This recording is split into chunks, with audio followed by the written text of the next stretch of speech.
Bom, retornamos aqui ao nosso tutorial. Nós paramos na explicação sobre a International Martial Arts Association. Então, como eu disse a vocês, ela foi criada, né, pelo Grão-Mestre Ki Yun-Ih. O Grão-Mestre Ki Yun-Ih é considerado uma importante celebridade dentro do universo das artes marciais. Ele tem uma história que anda paralelamente com a história da ocidentalização das artes marciais coreanas. Ele nasceu logo em seguida, se eu não me engano, da guerra da Coreia, ou durante a guerra, mas cresceu mais ou menos na mesma. Ele tem mais ou menos a mesma idade dos mestres que vieram para o Brasil. Ele tem, se não me engano, 65 anos hoje por aí. Então ele cresceu ali na Coreia devastada, né, uma nação ainda sem, lutando para resgatar sua identidade. Porém, a Coreia foi muito afetada pela Guerra Fria.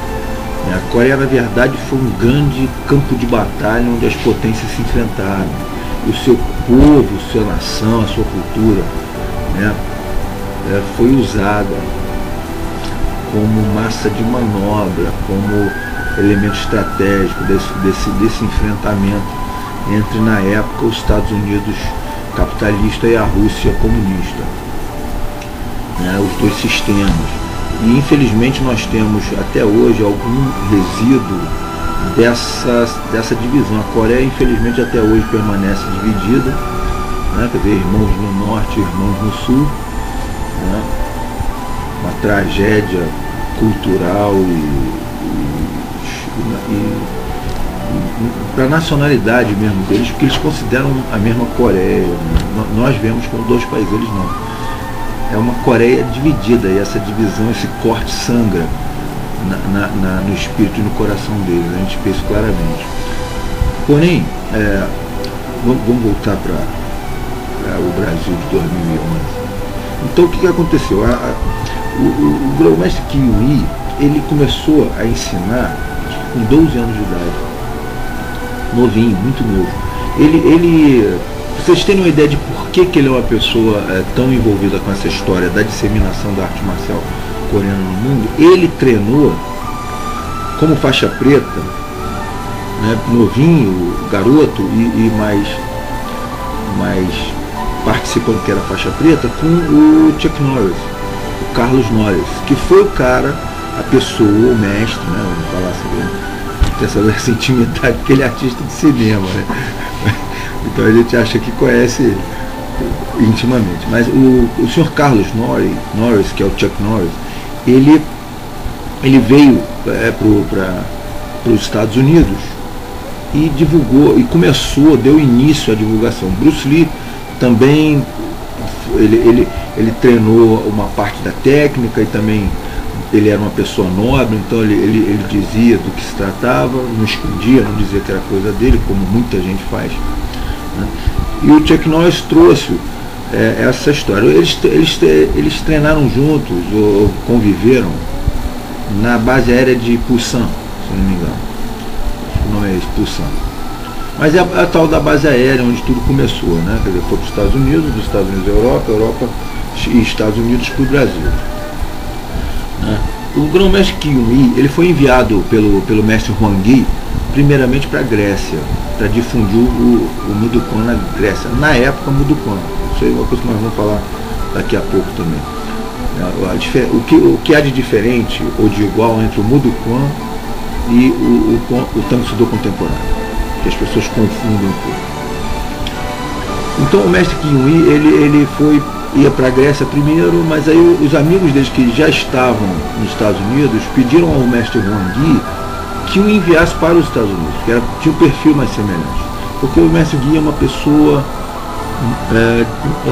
diferente um pouquinho daquele oriental tradicional, né, com cabeça mais rígida, um pouquinho desconfiada. O mestre ele é uma pessoa muito proativa, ele é muito positivo nas coisas que ele conversa com você, ele é muito cabeça aberta. Ele tem uma compreensão assim pela a gente chama de hardship em inglês, né? Quer dizer, pela dificuldade que a pessoa vai ter no trabalho dela, muito grande, um respeito muito grande.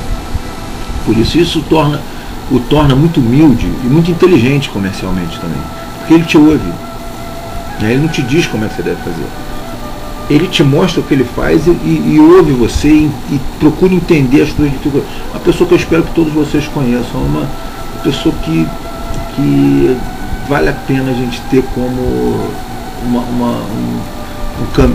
um modelo a seguir, né? Isso eu falo porque eu conheci ele aos meus 47 anos de idade, já com algum conhecimento de vida, né?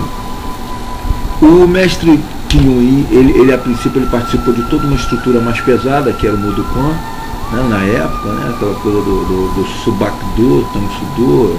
Os nomes se confundem por motivo de direitos autorais, somente Subak-do, que a atual escola dita Mudokan usa, é a mesma coisa do Tangsu-do, só que o Subak-do, como não existe o Subak-do, só existe o Subak, eles colocaram o do e conseguiram patentear o Subak-do, então ninguém mais pode usar.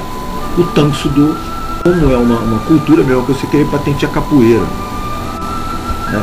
Então é judô, então é impossível. Então o Tangsu-do é o mesmo significado de karatê, né? Quer dizer, é estilo de mão da China, né? Tang era uma dinastia chinesa, Su, mão, do, estilo, ou modalidade, ou prática. Então, quer dizer, a IMA surgiu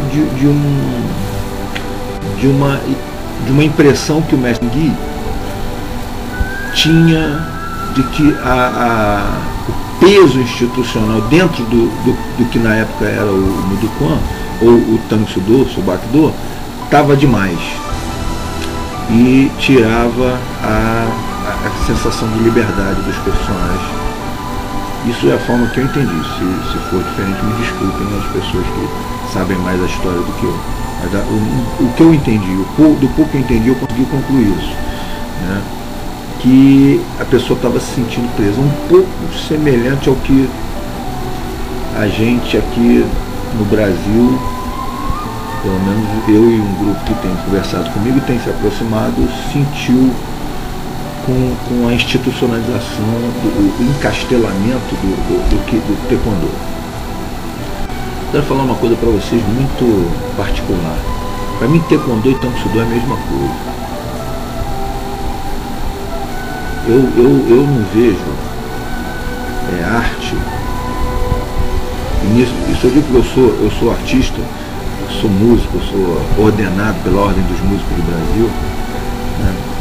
Para mim a arte não tem fronteira. Você não pode dizer que a arte tem posse, propriedade, tem no máximo a autoria. Mesmo assim, até o momento que a pessoa escreve. Porque você escreve uma música aqui, eu toco de outra forma, impossível, jamais vou tocar igual a você. Então eu acho assim, taekwondo e tangsu-do são, vamos dizer assim, dois rios que correm da mesma fonte. Só que no rio do tangsu-do eu vejo, particularmente, e algumas pessoas que estão com a gente aí nesse processo, no rio do tangsu-do eu consigo navegar com mais liberdade, com mais criatividade, com mais respeito à minha pessoa e ao meu trabalho. A IMA ela tem um respeito sagrado pela escola, pelo professor e pela transmissão, pela transferência do conteúdo enquanto cultura. O mestre Gui tem uma formação em educação física, ele não é um militar. Não que os militares sejam menos democratas, vamos dizer assim, mas que os professores. Mas a vertente da arte marcial militarista ela é claramente mais rígida do que a educacional, que é o que nos interessa aqui.